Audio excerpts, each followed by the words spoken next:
As a mother of 4 beloved and beautiful children, I generally consider it my top priority, bullet point number 1 in my job description, to keep them alive, to keep them safe, well-fed, sheltered, and protected from harm.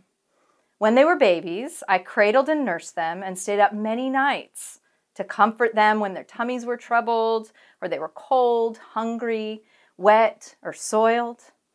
But even if they weren't awake and demanding attention and care, I would often wake up multiple times throughout the night to simply check on them and make sure they were still breathing. As they've gotten bigger, I have given them more and more space to grow, to try things on their own, learn to walk, even if it means falling down, and make mistakes that are theirs to make. I don't hover over them to make sure they're breathing anymore. But through it all, my number 1 goal has been to keep them as physically safe from harm as possible. I'm making lots of mistakes as a parent, but if I can just keep them alive until they're 18 or maybe 25 or whenever their own brains are mature enough to recognize and avoid mortal dangers, then I'll have done the bare minimum my job requires. No, actually, the bare minimum that my heart requires. Not only do I have a primal, deeply rooted urge to keep my children safe, a wave of horror washes over me when a fear or image of their demise comes to mind. And so I must confess, and I hope you will understand, that when I read this story in 2 Maccabees of the martyrdom of the Jewish mother and her 7 sons, my first instinct is to enter the drama and shake this woman who seems to silently accept the torture and murder of her sons. I want to say to her, please just eat the pork, and tell your poor boys to eat it too, and then run away, far, far away. From my 21st century, white, Western, Christian perspective, it's just pork, after all. And running away is always an option, right? Every fiber of my being cries out to this woman, just do what you have to do to keep them alive, Mama. Do whatever you have to do to keep those poor babies alive. And this mother of 7 sons is not the only mother who is caught up in the horrific drama of sacrificing her children when faced with the demands of the Seleucid Empire. The Maccabean narratives tell of 2 other women who defied the imperial ban on various aspects of Jewish identity. They had their sons circumcised, and with their infant sons, they were thrown from the city walls for that fact. At least according to the text, these mothers did not protest their fate and the fate of their children either. Now, mothering is a task that takes on cultural specificities in every time and place, and it is shaped and molded according to the social constructions and inequities of gender, race, and class. A mother's desire to protect her children from harm contends with many different threats and responds in many different ways depending on her social location. But it is not an uncommon thing for mothers and parents in general to want to keep their kids alive. This is why Black parents give their children the talk about strategies to stay as safe as possible in a racist world where safety really is impossible. And it's why Black mothers have come together to form a movement that protests the destruction of their children's Black bodies by the state. It's why the mothers of the Plaza de Mayo in Argentina marched and marched for years and years, holding photos of their disappeared children to protest their incarceration, torture, and execution by the state.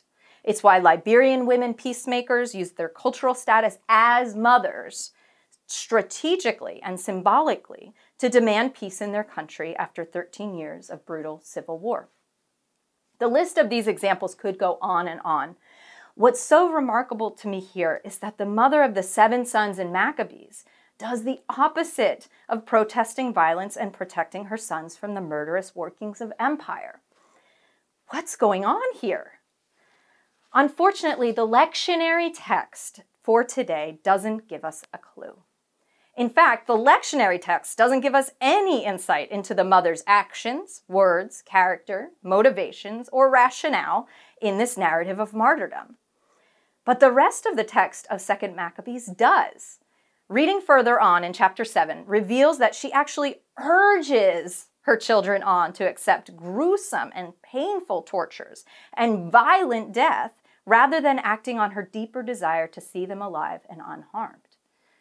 The author of Maccabees therefore praises her courage in verse 20, calling her most admirable and worthy of everlasting remembrance. An accolade so great that one would think that it should have made it into the communal memory of the Catholic lectionary. But I digress. In verse 21, the author continues to marvel at the woman's courage and relates her own words to the reader. She exhorted each of them in the language of their ancestors with these words. I do not know how you came to be in my womb. It was not I who gave you breath of life, nor was it I who arranged the elements you are made of.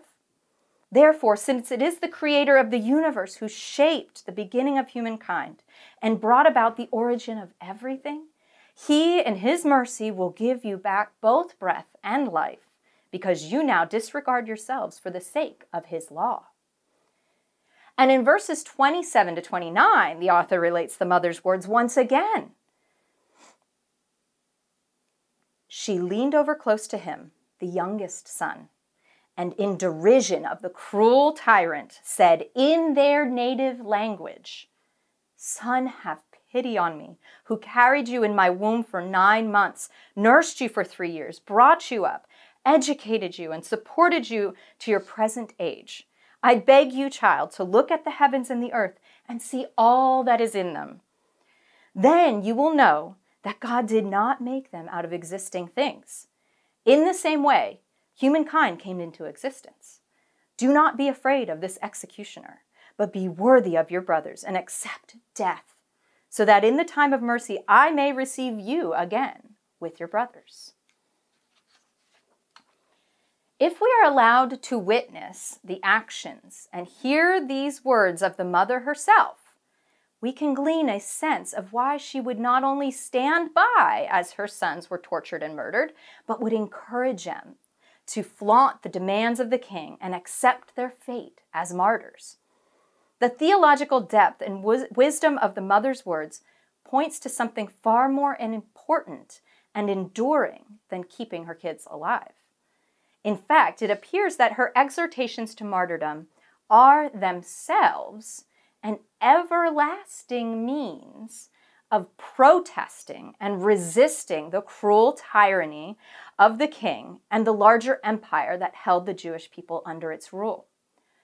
Her words indicate that what is at stake here is not just pork.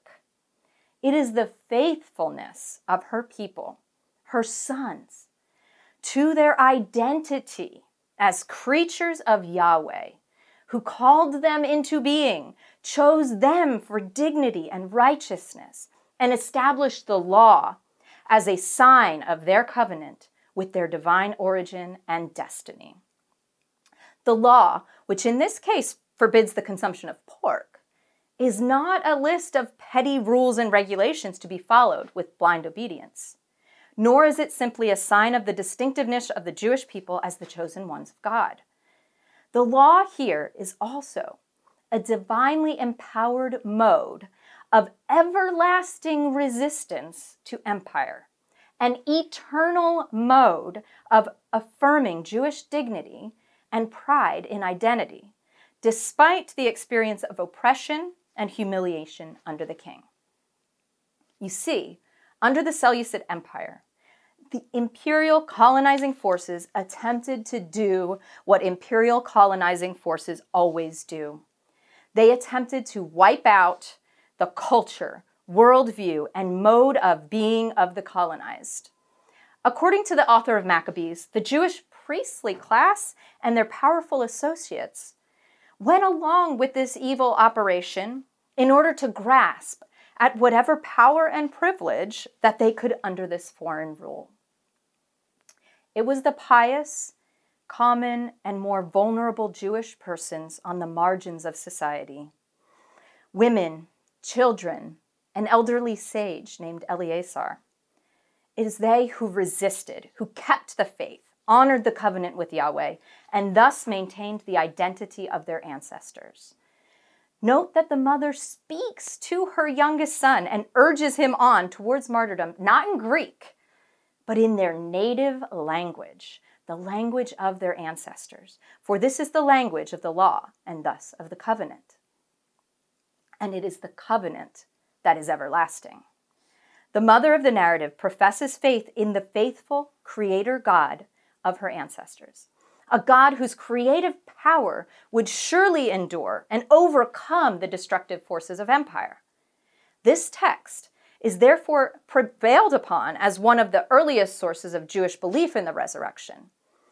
And yet the lesson that I take from the text for today is far more illuminating for life in this world than in the next. Keeping our kids, and by extension ourselves, our loved ones, and our communities safe from harm is not the only thing that matters in life.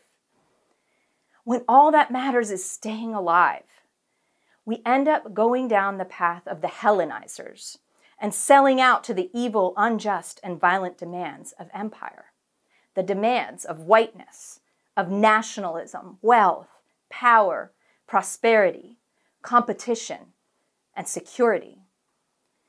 These nefarious forms of pork are a direct violation of our covenant with the God of our ancestors, the God of Jesus, and of the Maccabean mother, who resisted by affirming the dignity of her people in her own language to the very end.